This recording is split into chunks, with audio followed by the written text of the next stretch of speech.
What is going on, everybody? We're live here, we're live on the Instagrams, and I think we're also live on the Facebooks and the YouTubes, but let me make sure that we are indeed live on the Facebooks. There we go. And I'm looking at a couple monitors and I'm looking at you guys. So sorry about that. We're live there, and let me do some sharing so we can get people from the Facebook group. We can get people coming and joining us and whatnot. It's gonna be pretty awesome. I have some pretty cool stuff for you guys today. So I just wanted to go through this. So let me share this in the group. By the way, if you're watching this somewhere that is not inside of the Facebook group, I would strongly recommend that you come and join us. It's hernanvazquez.com/Facebook. There's a lot of good stuff there. And anyway, so come and join me. Come and join me. All right. So I'm trying to multitask. What's up, everybody? What's up? What's up? What's up? So there we go. All right. So we're good. We're rolling. We're live and everything. What's up, guys? How are you? Hope you guys are super well. And yeah, hope that you guys are having an amazing week. Happy Friday, everybody. It's 4:28, almost 4:30 in Buenos Aires, Argentina, where I'm at this moment. So I hope that you guys are doing well wherever you are. So let me know where you're listening from or where you're watching from. Let me know, because we're live on the Instagrams, we're live on the Facebooks and the YouTubes and whatnot. So today I wanted to tell you guys a little bit about what I found that differentiates six-figure entrepreneurs from seven-figure entrepreneurs. Yesterday I made a live about the differences between a six-figure campaign, right, Facebook campaign or marketing campaign, and a seven-figure campaign. So I hope that if you haven't watched it, I think there should be somewhere around here, like on the Facebook page or the YouTube channel, whatever. But that was a really cool live that I made also for several of my profiles. So thank you for watching that and sharing that with me. But today I wanted to specifically address some traits that I found that differentiate six-figure entrepreneurs from seven-figure entrepreneurs. And I'm telling that from the perspective that I've been able to build and help build several seven-figure businesses. And the reality is that I had to relearn a bunch of stuff in order to get me to the place that I wanted to be, right? So that is something that I wanted to kind of share with you guys today. I hope that's fine, all right? And if you're enjoying this, just let me know, comment below if you can hear me all right, if you can see me all right. I'm trying not to blow anything up when it comes to this live thing, all right?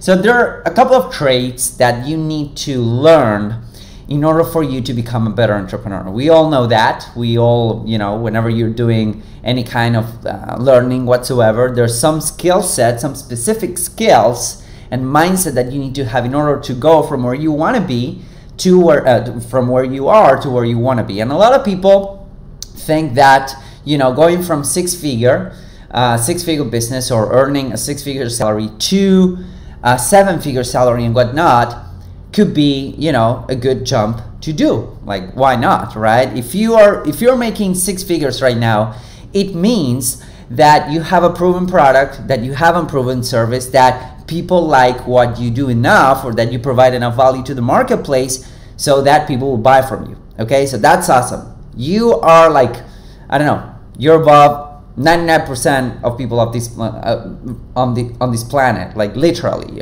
Finding a proven product and a proven service, it's one of the hardest things to do, all right?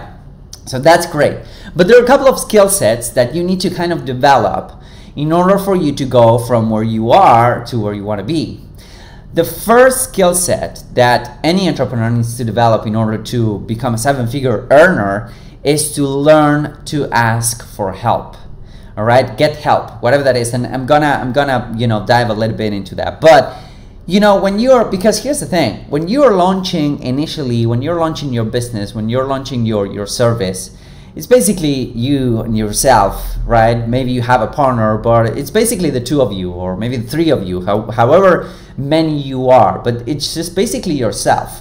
Now, as you prove the concept, and by proving the concept, mean you're making some money. You're making some money maybe to take home or maybe to reinvest back in your business through advertising and whatnot. The reality is that the complexity of the business starts growing, right? It starts growing, it starts like kind of overwhelming you. You went from just selling to actually needing to support people, actually getting tools to make your life easier, actually maybe even, you know, a couple of employees. So you need to actually learn to ask for help. Now, that's like trait number one.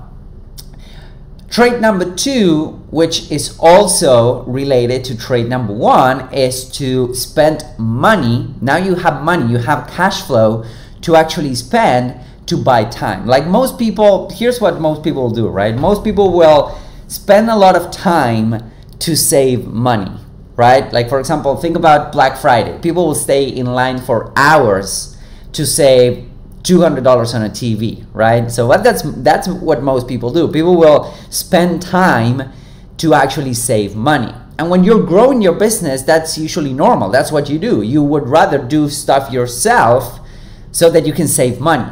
But as you come across cash flow, as you come across stuff that could help you, you need to develop that skill set to actually spend money to save time. And that's usually comes by, you know, outsourcing some of your tasks. Could be an agency, could be hiring an agency, or even hiring some help, right? And that comes back to asking for help. And by asking for help, it can be maybe hiring a VA in the Philippines, or maybe, you know, hiring somebody local. It doesn't really matter at that point. What matters is that you start spending money in order for you to save time, all right? So that's trait number two. Now, trait number three that I see people going from 6 figures to 7 figures, becoming 7-figure earners. The third trait that I see happening over and over again is that they go out and seek for help in terms of mentorship or coaching. They know, most people, you know, like at some point I realized that I could either reinvent the wheel when it came to, I don't know, launching a better Facebook ads campaign. I could reinvent the wheel. Or B, I could go to somebody that could have already, you know, having the results that I wanted to have, and then ask him or her for advice. So that's mentorship, that's coaching. So people that are changing their mindset from 6 figures to 7 figures usually ask for help in terms of mentorship, and that's also spending money to save time. Because if you think about it, whatever problem you have in your company, right? Let's say that you have a problem with staffing, or you have a problem with getting sales and leads online. There are people that are dedicated to do that, to get sales, right? For entrepreneurs. And if you go to them, you can either spend 6 months trying to figure it out yourself, or you can spend a little bit of money, some of the money that the business is already generating for you, and get help. That will exponentially accelerate your results and the results that you're getting. So at that point, you're getting help. You know, you're asking, you're raising your hand and say, yeah, I don't know it all, I need help. So A, you're doing that. B, you're also spending money to save time, right? So that is something that is really important. And number 4, which I think is really important as well, is the fact that a lot of entrepreneurs that are going from 6 figures to 7 figures, they're also masterminding. They're also joining these communities of people that, of people that are where they want to be. I read on my Facebook wall the other day is, one of the people that I really admire, she said that if you're not feeling as an imposter a lot of the time, you're hanging out with the wrong people. You know what I'm saying? Like 50 Cent used to say that if you're the biggest or the best good looking guy in your gym, you're going to the wrong gym, right? Because you have hit, you have hit a ceiling on that regard that will not allow you to go through that unless you challenge yourself and you change the environment. That's why I think masterminds and group of people that are surpassing you in any way, shape, or form imaginable, they're like, they can break your mind if you think about it, right? You will feel like crap. Because, like for example, the people that are hanging out, they're surpassing me 10 times or 100 times or 1,000,000 times to 1 in terms of speed of implementation, right? They go out there, they make decisions, and they implement. And that is something that I thought I was good at. But then I look at some other people, and they're like kicking my ass. What's up, Anthony? What's up, baby? It's good to have you here. So that is something that you want to have in mind. All right. So masterminds, when it comes to surrounding yourself with people that are already in the position that you want to be, and they may kick your ass when you get there, that is the position that you want to be. So just to recap, what's up, Christian? How are you doing, buddy?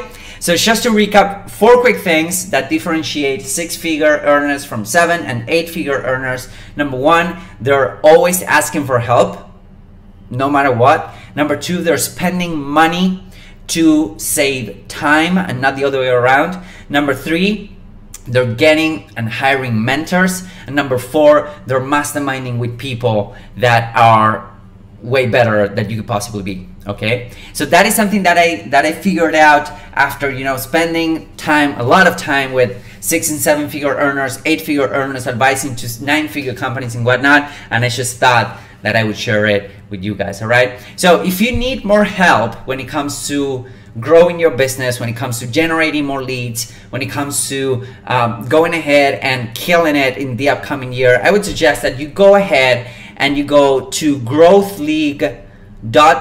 Let me put it here on the Instagram. So growthleague, if I can type, .net, growthleague.net.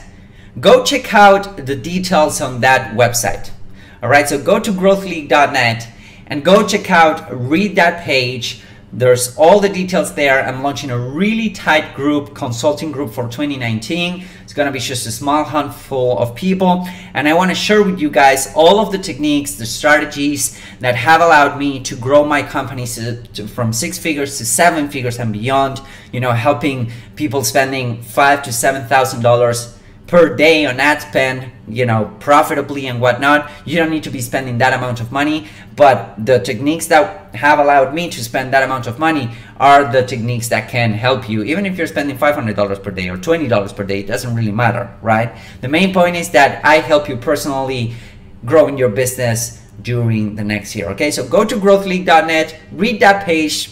It should take you 5 minutes maybe, apply there, and then you can talk with one of the amazing people in my office. We'll call you and we can hop on a quick call and see if we're a good fit. All right, guys, so thank you once again for joining me. This was the last live of the year.